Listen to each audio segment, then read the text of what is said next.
ఈరోజు మళ్ళొక్క మాట మనవి చేస్తా ఉన్నాం. ఆ సోదరి మళ్ళీ అందరికీ తెలుసు, ఇంట్లో మీరే ఈరోజు వంటశాలకు సంబంధించిన అంశం విషయంలో మేమేం చెప్పినాం, మా కార్యకర్త ఏం చెప్పిండు ఆ రోజు వచ్చి మీ అందరికీ కూడా తెలుసు, మా ప్రభుత్వం వస్తే సన్న రకం బియ్యం రేషన్ కార్డు లబ్ధిదారులందరికీ కూడా సన్న రకం బియ్యం ఇస్తామని చెప్పినాం. ఈరోజు ప్రతి ఒక్కరు కూడా సన్న రకాలు తినాలి.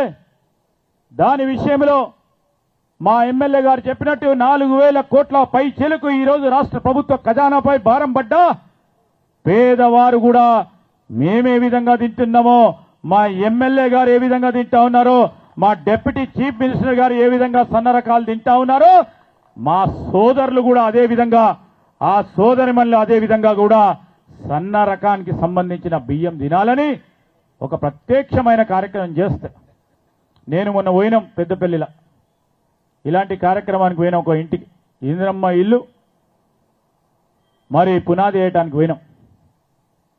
అడిగినాం వాళ్ళని, ఏమవ్వా మీకు సన్న రకం బియ్యం ఇస్తా ఉన్నారా రేషన్ షాపులో అంటే, యా సన్న రకం బియ్యం వస్తున్నాయి సార్, మాకు చాలా సంతోషంగా ఉంది. ప్రతి నెల మరి 1,000 రూపాయలు మాకు ఆదాయం కలుగుతూ ఉంది.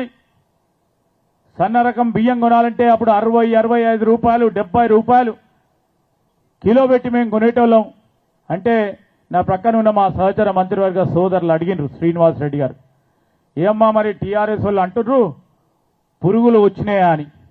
పురుగులు వచ్చినాయని అంటున్నారు, ఎందుకంటే దాని ఆటంకం కలిగియాలి, ప్రజల మదిలో ప్రజల ఆలోచనలో ఒక తప్పుడు ఆలోచన తీసుకుపోవాలని చెప్తే ఆమె అంది, ఆ ఆలోచన వచ్చిన వారి ఇంట్లో కూడా వచ్చినాయేమో, లేకుంటే వాళ్ళే పురుగులు వేసిండ్రేమో, కానీ మాకు స్వచ్ఛమైన బియ్యం, సన్న రకం బియ్యం ఈరోజు ఈ రాష్ట్ర ప్రభుత్వం ఇస్తుంది.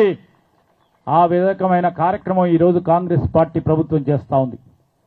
మాకు ఆలోచన ఉంది, మేము 6 గ్యారంటీలకు సంబంధించి ప్రతిపక్షాలు గొగ్గోలు పెడతా ఉన్నాయి కదా, ఒక్క సంవత్సర కాలంలోనే చాలా వరకు మేము ఇచ్చిన గ్యారంటీలో భాగంగా అన్నిటిని కూడా అమలు చేసే కార్యక్రమంలో కార్యాచరణలో పోతా ఉన్నాం.